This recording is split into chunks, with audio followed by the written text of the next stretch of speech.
begin tonight's Dream Team panel there with that our exclusive reporting from Bill and the bigger picture of how the Biden administration is handling the unrelenting challenges presented by the crisis on our southern border. We are joined by Fox News contributors Leslie Marshall and Jason Chaffetz, who know all about what's going on at the border, even though a lot of folks don't, and it's kind of gone silent on that front. Welcome to both of you. I want to start with this from the Federalist. It says, before he was elected, Biden spent months touting open border policies and promised he would unravel the border security protections enacted by former President Donald Trump. As a result, illegal border crossings drastically increased by tens of thousands shortly after Biden assumed office and have since reached historic highs. And Jason, the latest round of numbers out from December show that trend upward continues. It's stunning how big these numbers are, and it is just abhorrent that this administration would put out such a welcome mat. They put out the magnet, they attracted the people here, and then when they get there, to put them on taxis and on airplanes, you know, try showing up at an airplane without a driver's license and getting on a flight. But if you're here illegally, go right ahead. And if you got COVID, hey, just go ahead and get on that flight. It is absolutely wrong. It is one thing that Joe Biden and Kamala Harris promised they were going to do. They are doing it, but the open border policy is dangerous for America. We're failing the people who come here legally and lawfully, and it's just flat out wrong to not enforce the law and lock down that border. And Leslie, this comes on the same day that one of the White House officials interviewed today about Ukraine was talking about the sovereignty of borders and how you can't have a country if you don't have borders. And yet this kind of stuff is happening on our southern border. And people wonder why troops are going over to potentially be involved with the NATO efforts over in Ukraine, not going into Ukraine, but being part of that when we have this problem at our own border.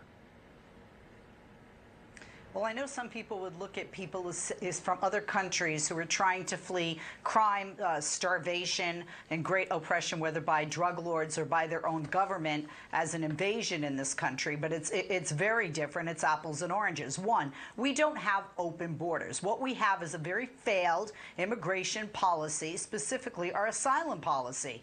If we simply would change it, and Democrats and Republicans alike in Congress for decades have had the ability to do that, and they kick it down the road continually to the next administration. It doesn't get done. If you did not have to come to the United States to seek and file for asylum and could do it in your home country, we wouldn't see this. ICE, we spoke to on my radio show as well as Border Patrol, and they confirm what you guys just said as well, which these were ICE releases. Title 42, which during the Trump administration was in effect, is still in effect. There are lawsuits by the ACLU and other organizations fighting that, as you know, with the Biden administration. So if ICE said these people can be released and, you know, people get mad, abolish ICE, well, then you got to trust ICE if you want them to be in place and feel that they're doing a good job. Yeah, I mean, it's the left who's been saying abolish ICE. I don't think conservatives or the right are saying that. And we do have to trust in the system. If the right is saying they don't want us to say that, if the right is saying that they trust ICE on the other side of the far left of abolish ICE, then we need to trust their judgment with these people that they have obviously relocated to be with family. Okay, well, we're going to try to track it. Bill Melugin doing a lot of breaking news down there at the border. I want to talk about crime here. The White House now finally talking about it in the briefing today. The Yahoo headline on this is the White House is plainly aware that there is a growing demand for a more sweeping acknowledgement of high crime. If addressing the issue is potentially risky, refraining from such a confrontation could only enforce voters' perceptions that Biden's too concerned with fulfilling progressives' wishes to listen to their concerns. I want to ask you both how you think this potentially will play out as a midterm issue. Jason, to you, then Leslie. Open borders combined with their lack of support for law enforcement, seeking to defund police departments to try to introduce cashless bail. It was just a little over a year ago. Kamala Harris was trying to bail people out of jail as fast as she could so she could get them back into the riots. I think America understands that where this administration is. And when you have liberal prosecutors, these progressives that are elected that won't enforce the current law, guess what? Surprise, surprise. The crime rates go up. Murders go up. All kinds of crime goes up. There's a consequence to not supporting the police and not prosecuting the crimes that are happening.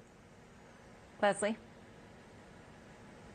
Well, this administration is not supporting the police. Any defunding of the police was done by a mayor or a governor in a city or a state. President Biden has said, and many Democrats like myself are against defunding the police. And we saw the Justice Department give over $100 million to help the local law enforcement. But this is something I wrote about in my piece for Fox last week, Shannon, which is two things. One, there's a direct correlation between the number of guns that we have on the streets and gun violence. However, Democrats, my party, in pushing just legislation on gun violence when it comes to crime is simply not enough. You need Congress to legislate and or the president to write an executive order when it comes to human trafficking, when it comes to drug smuggling, and also when it comes to training and funds for training and to assisting local police in addition to what the Department of Justice has budgeted. Yeah, and so much of that trafficking, whether it's drugs or humans, does get back to the border issue as well. We've got a lot to resolve, and let's hope Washington can figure it out. Leslie and Jason, thank you both. Thank you, Thank Shannon. you.